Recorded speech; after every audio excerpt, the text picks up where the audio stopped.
खुशखबरी खुशखबरी खुशखबरी। जी हाँ मित्रों, मिठाई बांटने का समय आ चुका है। लड्डू बांटने नाचने कूदने की कीजिए तैयारी। 29 जून 2024 के दिन भगवान शनिदेव बदलेंगे अपनी चाल। 3 राशियों पर शनिदेव की होगी विशेष कृपा और साथ ही बाकी 3 राशियों के लिए समय थोड़ा सा नेगेटिव नकारात्मक होने वाला है। तो चलिए जान लेते हैं शनिदेव की चाल परिवर्तन के पश्चात किन किन राशि वाले लोगों के लिए अच्छा समय शुरू होने वाला है, तो किन राशि वाले लोगों का खराब समय शुरू होगा और उसका क्या क्या उपाय करने चाहिए। तो शनिदेव से जुड़ी सभी महत्वपूर्ण जानकारी इस वीडियो में चर्चा करेंगे। ऐसे में वीडियो को पूरा लास्ट तक जरूर देखिए। और हाँ मित्रों, वीडियो के नीचे कमेंट बॉक्स में जय शनिदेव लिखते हुए वीडियो को अपने मित्रों के साथ फेसबुक पर जरूर शेयर कर दीजिए, ताकि काम की जानकारी का जो अपडेट है ना वो सभी व्यक्तियों तक पहुंच सके। ओम प्राम प्रेम प्रोम सह शनिश्चराय नमः। जय शनिदेव। मित्रों, आप सभी को पता होगा कि ज्योतिष शास्त्र में कुल 9 ग्रह होते हैं और 9 ग्रहों में से शनिदेव का स्थान सबसे बड़ा और सबसे महत्वपूर्ण माना जाता है। शनिदेव अगर किसी भी एक राशि में प्रवेश करते हैं ना, तो पूरे 2.5 सालों तक उसी राशि में विराजमान रहते हैं। यानी कि सभी 9 ग्रहों में से शनिदेव को धीमी गति से चलने वाले ग्रह माना जाता है। और साथ ही शनिदेव के बारे में यह भी कहा जाता है कि अगर किसी भी व्यक्ति की राशि या कुंडली में शनि की स्थिति उच्च होती है, यानी कि शनिदेव किसी व्यक्ति पर मेहरबान हो जाते हैं ना, तो उस व्यक्ति के जीवन में तो चांदी ही चांदी बनी रहती है। शनिदेव के आशीर्वाद से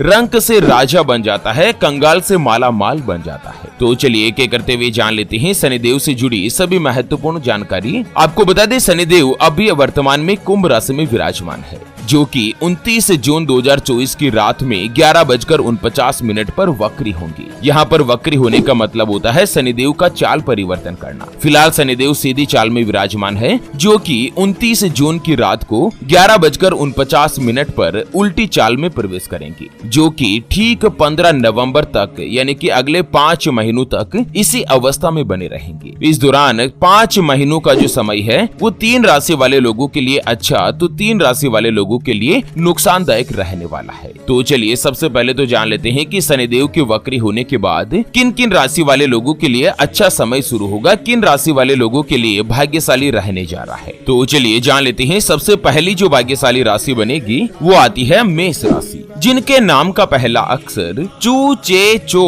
ला ली लू ले लो और ऐसे शुरू होता है, उनकी मेष राशि होती है। जैसे कि अंकित, अरुणा, अखिलेश, लीलावती, लेखराज, लोकेश, इस तरह से अंग्रेजी के A, L या C अक्षर से जिनका भी नाम होता है ना, उनकी मेष राशि होती है। दोस्तों, मेष राशि वाले लोगों के लिए भगवान शनिदेव का उल्टी चाल में आना यानी कि वक्री होना काफी ज्यादा आप लोगों को फायदा देने वाला है। अगर आप नौकरी करते हैं या जॉब वगैरह करते हैं, तो नौकरी में मेष राशि वाले लोगों को जुलाई के महीने में प्रमोशन के साथ साथ तनख्वाह में बढ़ोतरी होने के प्रबल योग है। आपके वरिष्ठ अधिकारी या आपके जो बॉस है ना, उनके साथ आपके संबंध काफी अच्छे और मधुर बनेंगे। अगर आप व्यापारी है, चाहे आप अपने स्वयं का व्यापार करते हो या पार्टनरशिप में कोई भी कामकाज करते हो, व्यापारी वर्ग के लोगों को व्यापार में दुगुना मुनाफा होने लगेगा। आप कोई भी बड़ी या अच्छी डील कर पाएंगे और शनिदेव के आशीर्वाद से व्यापार में आप समझौता भी कर सकते हैं। आप लोगों को दिन दुगुनी रात चौगुनी गति के साथ तरक्की मिलेगी, पारिवारिक सुख प्राप्त होगा,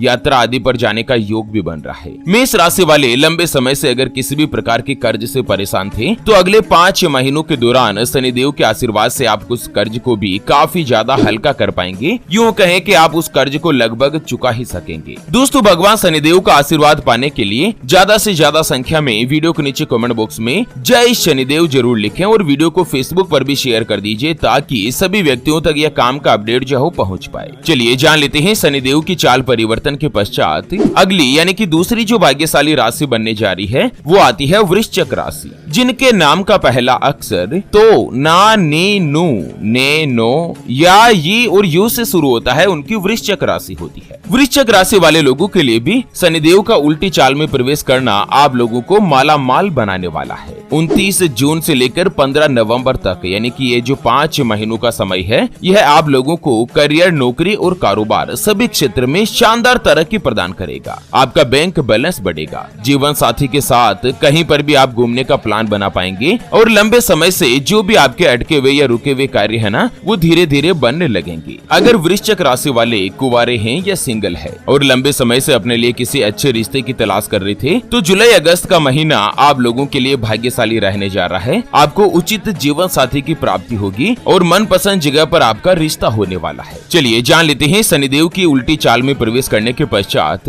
अगली जो भाग्यशाली राशि और उनके उपाय के बारे में। उससे पहले आपको एक महत्वपूर्ण बात बताना चाहूंगा कि जिंदगी में आप कई ऐसे लोगों से मिले होंगे जो कि बहुत ही ज्यादा मेहनत करते हैं, तो वहीं कुछ लोग आपको ऐसे भी मिले होंगे जो बहुत कम मेहनत करने के बावजूद भी बहुत ही आगे तक पहुंच जाते हैं। वहीं आप कुछ ऐसे लोगों से भी मिले होंगे जो पूरी उम्र भर मेहनत करते ही रहते हैं, लेकिन आखिर वो हासिल नहीं कर पाते जिनके वो हकदार होते हैं, यानी कि जीवन उनका गरीबी में ही निकल जाता। मित्रों, ये ग्रहों का खेल नहीं तो और क्या है। और इसी के समाधान के लिए हमारे गुरुजी आप तक लेकर आए हैं आपके अपने जीवन के बारे में व्यक्तिगत यानी कि पर्सनलाइज्ड कुंडली, जिससे आप घर बैठे यह पता लगा सकेंगे कि आपके नवग्रह आपके बारे में क्या कहना चाहते हैं। क्या आपकी कुंडली यानी कि किस्मत में कोई दोष तो नहीं? अगर दोष है तो वो क्या है, उसका समाधान क्या है? कोई ग्रह आपके लिए कमजोर तो नहीं, उसको मजबूत करने का उपाय क्या है? आपका भाग्य उदय कब होगा? जीवन में अच्छे दिन कब आएंगे? नौकरी या व्यापार, किसमें आपको ज्यादा तरक्की, ज्यादा सफलता देखने को मिलेगी? कौन सा व्यापार आपके लिए सबसे अच्छा और शुभ फलित रहेगा? आपके लिए भाग्यशाली रत्न कौन सा है? उसको पहनने की विधि क्या है? सरकारी नौकरी का योग है या नहीं? किस विभाग में, किस डिपार्टमेंट में आपको आसानी से नौकरी की प्राप्ति होगी? आपका स्वयं का मकान कब बनेगा? उसके बारे में कंप्लीट जानकारी हम आपको कुंडली रिपोर्ट में बताने जा रहे हैं, जिसको अभी जो आप ये स्क्रीन पर नंबर देख पा रहे हैं ना, उस पर व्हाट्सएप पर संपर्क करके आप हमारे गुरुजी से बात कर सकते हैं और 251 रुपए की छोटी सी नामात्र की फीस में आप अपने संपूर्ण जीवन की महाजन्म कुंडली के बारे में जान सकते हैं। अगर आपकी कोई भी समस्या है जिसका समाधान आप कुंडली बनवाकर जानना चाहते हैं, जैसे कि व्यापार में आपको लगातार नुकसान हो रहा है, घर में धन की कमी बनी रहती है, या आपके ऊपर कर्ज हो चुका है जिसको आप चुका नहीं पा रहे हैं, आपके बनते बनते काम लगातार बिगड़ जाते हैं, अटक जाते हैं, पति पत्नी के बीच आपस में बनती नहीं है, घर परिवार में लड़ाई झगड़ा या गृह कलेश बना रहता है, आपका विवाह का योग नहीं बन रहा है, बहुत जगहों पर आप रिश्ता देख देख कर आखिर थक चुके हैं, परेशान हो चुके हैं, लेकिन कहीं पर भी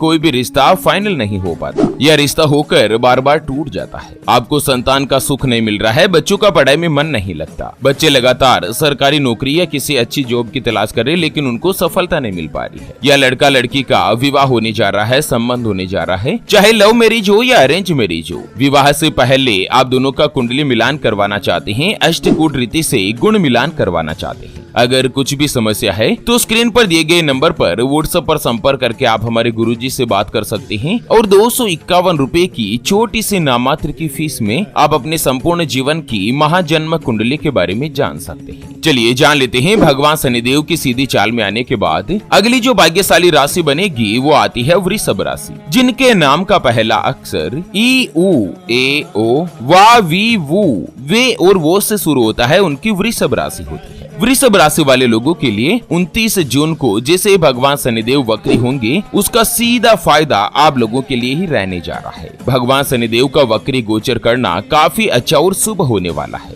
आपकी लंबे समय से जो भी परेशानियां या मुसीबतें चल रही थी वो खत्म होगी और लंबे समय से जो भी अटके हुए कार्य थे वो पूर्ण होंगे। अगर आप किसी भी तरह की आर्थिक तंगी यानी कि परेशानी से जूझ रहे हैं तो आप लोगों को इन 5 महीनों के दौरान यानी कि 29 जून से 11 नवंबर तक इन 5 महीनों में आपको अचानक से धन का लाभ हो सकता है। नौकरी करने वाले लोगों को नौकरी में प्रमोशन और व्यापार में मुनाफा होगा। संतान के पक्ष तरफ से भी आपको सुख समाचार प्राप्त होंगे और साथ ही जो आपके बच्चे हैं ना उनकी उन्नति हो सकती है। जो भी नवविवाहित दंपति है, कपल है और अगर आप बेबी कंसीव करना चाहते हैं, अगर आप संतान की प्लानिंग कर रहे हैं ना, तो भी ये 5 महीने आप लोगों के लिए भाग्यशाली रहेंगे। चलिए अब बात कर लेते हैं मित्रों कि शनिदेव का उल्टी चाल में प्रवेश करना किन किन राशि वाले लोगों के लिए बुरा प्रभाव डालने वाला है, किन राशि वाले लोगों को मुसीबतों का सामना करना पड़ सकता है। तो चलिए इसमें सबसे पहले नंबर पर आती है मिथुन राशि, जिनके नाम का पहला अक्षर का, की, कु, बड़ा ग, छ, के, को और हाथ से शुरू होता है, उनकी मिथुन राशि होती है। मिथुन राशि वाले लोगों के लिए भगवान शनिदेव 9वें भाव में वक्री हो रहे हैं। ऐसे में आप लोगों को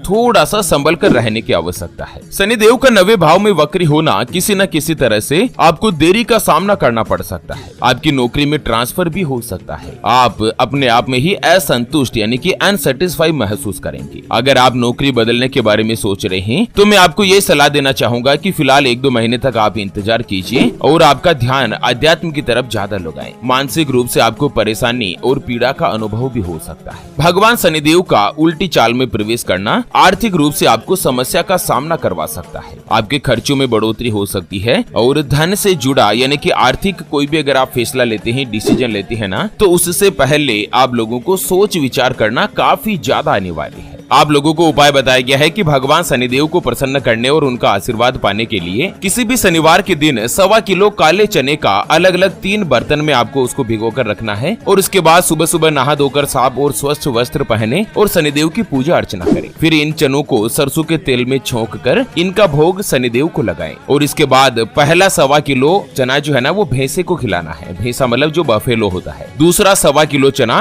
कुष्ठ रोगियों में बांटना है और तीसरा 1.25 किलो चना अपने ऊपर से ही स्वयं के ऊपर वार कर उतार कर किसी सुनसान स्थान पर रख कर आ जाए। लेकिन ध्यान रखें कि जब आप रख कर आ रहे हो ना, इस बात को कोई देखने वाला नहीं हो। इस उपाय को अगर आप कर लोगे ना तो साक्षात भगवान शनिदेव आपके ऊपर विशेष प्रसन्न रहेंगे और आपकी सभी इच्छाओं की पूर्ति होगी। जो बुरा प्रभाव है ना वो भी दूर होगा। चलिए जान लेते हैं भगवान शनिदेव के चाल परिवर्तन यानी कि उल्टी चाल में आने के बाद अगली जो राशि है ना जिसको सावधान रहने की आवश्यकता है वो आती है मकर राशि। जिनके नाम का पहला अक्षर भो, जा, जी, खी, खू, खे, खो, गा और गी से शुरू होता है उनकी मकर राशि होती है। मकर राशि के स्वामी ग्रह भगवान शनिदेव है और अभी वर्तमान में आप ही के राशि में शनिदेव की 7.5 चल रही है जो कि उतरता हुआ चरण है और ये साल 2025 के मार्च महीनों तक रहेगी। दोस्तों मकर राशि वाले लोगों के लिए शनिदेव का वक्री चाल में चलना कुछ परेशानी खड़ी कर सकता है। इस समय आप लोगों को अपने करियर और कारोबार का विशेष रूप से ध्यान रखना है। काफी प्रयास के बाद भी आपको मन मुताबिक काम नहीं मिलेगा। आपका मन परेशान हो सकता है। शनिदेव का वक्री अवस्था में अशुभ होने के कारण आपको प्रतिदिन काले कौवे और काले कुत्ते को रोटी खिलानी चाहिए। अगर आप प्रतिदिन नहीं करें तो 100% आप ये मानकर ले लीजिएगा कि शनिवार के दिन तो आपको करना ही करना है। प्रत्येक शनिवार के दिन आपको काले कौवे या काले कुत्ते को रोटी खिलाना है। चलिए अगली और अंतिम जो राशि है ना जिसको सावधान रहने की आवश्यकता है वो आती है मीन राशि। जिनके नाम का पहला अक्षर दी, दू, थ, ज, दे, दो, चा और ची से शुरू होता है उनकी मीन राशि होती है। मीन राशि वाले लोगों के लिए शनिदेव का वक्री होना कार्य क्षेत्र में आपको परेशानी उत्पन्न करने वाला है। इस दौरान आपके ऑफिस में अधिकारी और सहयोगियों से वाद विवाद की स्थिति बन सकती है। कार्य क्षेत्र में भी परेशानियों का सामना करना पड़ सकता है। आपको सलाह दी जाती है कि आप अपनी वाणी पर नियंत्रण रखें और गुस्से को कंट्रोल में रखते हुए वाद विवाद से बचना चाहिए, नहीं तो आपके ऊपर बुरा प्रभाव पड़ सकता है। शनिदेव के वक्री होने के दुष्प्रभाव से बचने के लिए आप लोग एक कटोरी में सरसों का तेल लेकर शनिवार के दिन उसमें आप अपना चेहरा देखें और उसके बाद किसी भी बूढ़े भिखारी को इसका दान कर दीजिए, यानी कि छाया दान करना है, जिससे शनिदेव के नकारात्मक प्रभाव का जो इफेक्ट है ना वो आप लोगों के ऊपर इतना ज्यादा नहीं हो। तो चलिए मित्रों, इसी के साथ फिलहाल के लिए इस वीडियो को यहीं पर देते हैं विराम। फिर से होंगे हाजिर एक और नई और काम की जानकारी के साथ। तब तक के लिए ओम नमः शिवाय, जय श्री कृष्णा, जय श्री शनिश्चराय।